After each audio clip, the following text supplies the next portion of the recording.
Hello दोस्तों, कैसे हैं आप लोग। उम्मीद करता हूँ बढ़िया होंगे।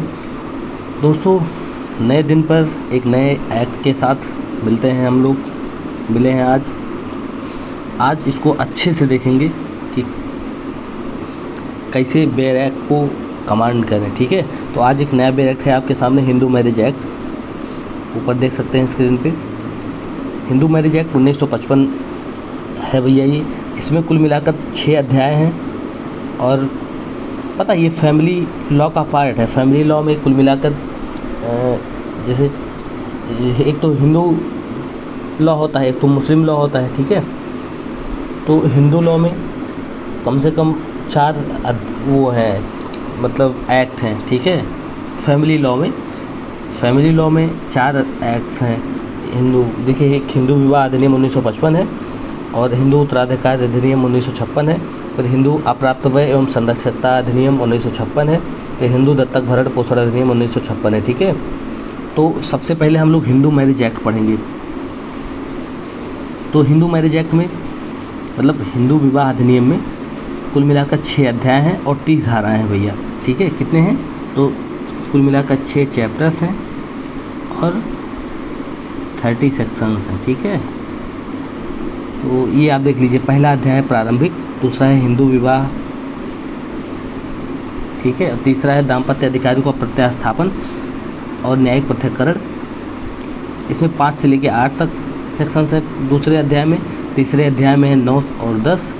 चौथे अध्याय में विवाह की आकृत्यता और तलाक। मतलब आकृत्यता का मतलब समझते हैं, अभी मैं एकदम डिटेल में समझाऊंगा, पहले आप इंडेक्सिंग देख लीजिए। पूरा एक्ट आपके सामने है भैया, बहुत अच्छे से समझ में आएगा।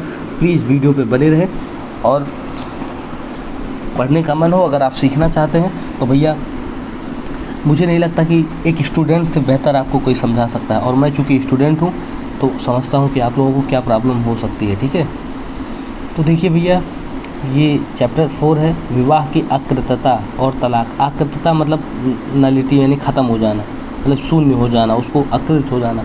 और तलाक जानते ही होंगे, डिवोर्स। इसमें 11 से लेकर 18 तक धाराएँ हैं।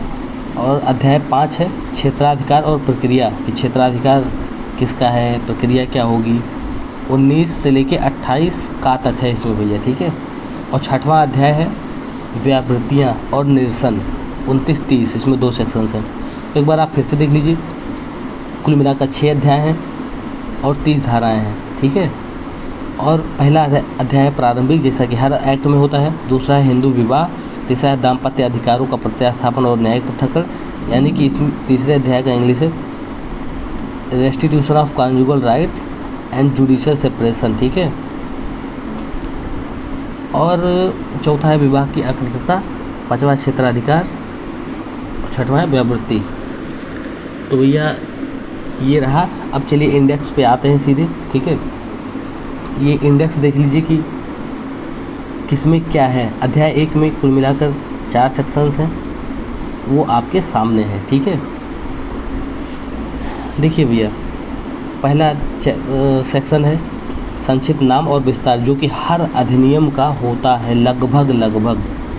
अब ये मत पूछ लेना कि संविधान का भी है क्या संक्षिप्त नाम और विस्तार पहला सेक्शन। तो भैया संक्षिप्त नाम और इसमें है, कॉन्स्टिट्यूशन में एकदम लास्ट में दिया गया है 393 में, आर्टिकल 393 में। लेकिन ज़्यादातर एक्ट्स में सेक्शन 1 यही होता है।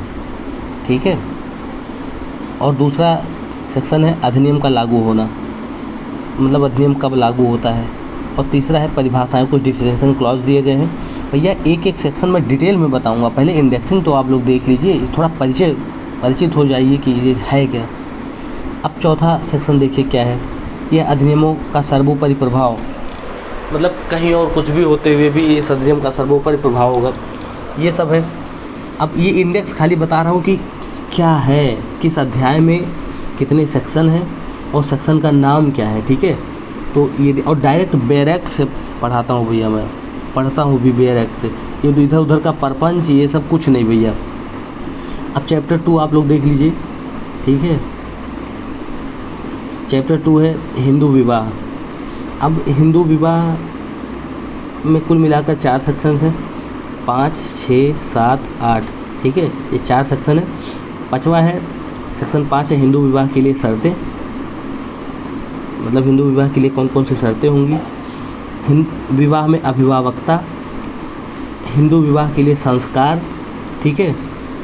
और 8वां है हिंदू विवाह का रजिस्ट्रीकरण, कि रजिस्ट्रीकरण अनिवार्य है नहीं अनिवार्य है, क्या है, कैसे है, फुल डिटेल में देखेंगे। बस देखते रहिए आप लोग, पहले इंडेक्स तो देख लें। अब भैया ये देखिए तीसरा अध्याय है दाम्पत्य अधिकारों का प्रत्यास्थापन एवं न्यायिक पृथक्करण, ठीक है।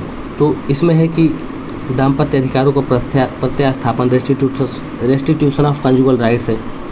10वां है न्यायिक पृथक्करण, ठीक है। इसमें कुल मिलाकर 2 ही सेक्शन है, एक तो रेस्टिट्यूशन है और एक तो वो है जुडिशल सेपरेशन। अब अध्याय 4 देख लीजिए भैया। अध्याय 4 है विवाह की अकृतता और तलाक। इसमें 11 से लेकर 18 तक सेक्शन है, ठीक है। अब देखिए भैया 11वां क्या है, शून्य विवाह। 12 है शून्यकरणीय विवाह। क्या है अभी हम फुल डिटेल में देखेंगे। मैं बार बार आपसे कह रहा हूँ, एक एक अक्षर, एक एक शब्द, एक एक मतलब शब्दों का अर्थ, इंटरप्रिटेशन क्या होता है, मैं फुल डिटेल में बताऊंगा। ये जो सेक्शन 13 है तलाक। 13 का है यानी 13A, 13A विवाह विच्छेद कार्यवाहियों में प्रत्यर्थी को वैकल्पिक अनुतोष। वैकल्पिक अनुतोष कौन कौन सा प्राप्त होता है। 13B है पारस्परिक सम्मति से विवाह विच्छेद, ठीक है। पारस्परिक सम्मति से यानी कंसेंट हो के दोनों लोग राजी हो जाएं। 14 है विवाह के 1 वर्ष के अंदर तलाक के लिए कोई याचिका पेश ना की जाएगी। मतलब विवाह के 1 साल के भीतर कोई भी याचिका पेश नहीं की जाएगी। अब कैसी याचिका, तलाक से संबंधित। 15वां है कब तलाक प्राप्त व्यक्ति पुनः विवाह कर सकेंगे। मतलब जो तलाक प्राप्त कर लिए हैं, जिनका तलाक हो गया, वो फिर से कब विवाह कर सकेंगे। अब देख लीजिए भैया धारा 16 शून्य और शून्यकरणीय विवाह के आपत्तियों की धर्म से, आपत्ति माने बच्चों की। अब 17वां है द्विविवाह के लिए दंड। 18वां है हिंदू विवाह के लिए कुछ अन्य शर्तों के उल्लंघन के लिए दंड। 17वां है कि भैया द्विविवाह यानी अगर एक से ज़्यादा विवाह आप कर लेते हैं तो उसके लिए क्या दंड है। और 18वां है हिंदू विवाह के लिए कुछ अन्य शर्तों के उल्लंघन के लिए दंड, ठीक है। तो इन दोनों में दंड है, देख लीजिए। अब अध्याय 5 पे आते हैं जो कि 19 से 28 तक है भैया, और 28 का तक है। 19 से भैया वह न्यायालय जिसमें अर्जी उपस्थापित की जाएगी, मतलब अर्जी डाली जाएगी। धारा 20 है याचिकाओं की अंतर्वस्तु और सत्यापन। 21 और 1908 के अधिनियम 5 का लागू होना। 21 का है कुछ मामलों के में अर्जियों को अंतरित करने की शक्ति। 21 का है इस अधिनियम के अधीन अर्जियों के विचार से संबंधित विशेष उपबंध। भैया आपको इसमें से सारे सेक्शंस नहीं पढ़ने हैं, जो सेक्शन पढ़ने हैं मैं इंपॉर्टेंट एक एक शब्द बताऊँगा। कह तो रहा हूँ 10 बार कह रहा हूँ भैया, लेकिन आप लोगों से प्लीज़ एक रिक्वेस्ट है कि इस चैनल को सब्सक्राइब जरूर कर लीजिएगा। अगर वीडियो समझ में आए तो इसको लाइक और शेयर भी कर दीजिएगा, ठीक है, ताकि आप लोग तो देख ही रहे हैं, जिसको और भी समस्या हो वो देख ले। भैया 21 गा है दस्तावेजी साक्ष्य। 22 है कार्यवाहियों का बंद कमरे में और उसका मुद्रण या प्रकाशन ना किया जाना। मतलब जो भी कार्यवाही होगी वो बंद कमरे में होगा, इन कैमरा प्रोसीडिंग, और उसका मुद्रण यानी उसको कोई लिखेगा नहीं, मुद्रित नहीं करेगा, या उसका प्रकाशन भी नहीं होगा, छापा नहीं जाएगा कहीं। 13 है भैया कार्यवाहियों में आज्ञप्ति, ठीक है, 23 है कार्यवाहियों में आज्ञप्ति। 23 का है विवाह विच्छेद या अन्य कार्यवाहियों में प्रत्यर्थी को अनुतोष। और 24 है भैया वादकालीन भरण पोषण और कार्यवाहियों के व्यय। मतलब जब तक सूट चलेगा तो उसके बीच में, मतलब सूट चल रहा है, मतलब मुकदमा चल रहा है, तो मुकदमे के बीच में भरण पोषण और कार्यवाहियों के खर्चे। और भैया 25वां है अस्थायी निर्वाह व्यय और भरण पोषण। 26वां है संतति की अभिरक्षा। 27वां है संपत्ति का व्ययन। 28वां है डिक्रियों और आदेशों की अपीलें। 28 का है डिक्रियों और आदेशों का प्रवर्तन। अब भैया ये है, अब लास्ट चैप्टर देखते हैं, अध्याय 6 व्यावृत्तियाँ और निरसन। 29 है व्यावृत्ति और 30 है निरसन। तो ये रहा आपका इंडेक्स पार्ट भैया। उम्मीद करता हूँ इंडेक्स पार्ट तो अच्छा लगा होगा, समझ में आया होगा कि इस अधिनियम में कुल मिलाकर है क्या। और भैया ये सब तो ठीक है, लेकिन ये आप देखिए ना कि इंडेक्सिंग, ये चैप्टराइजेशन जो मैंने किया है, इसको देख के ही कुछ समझ में आ रहा है।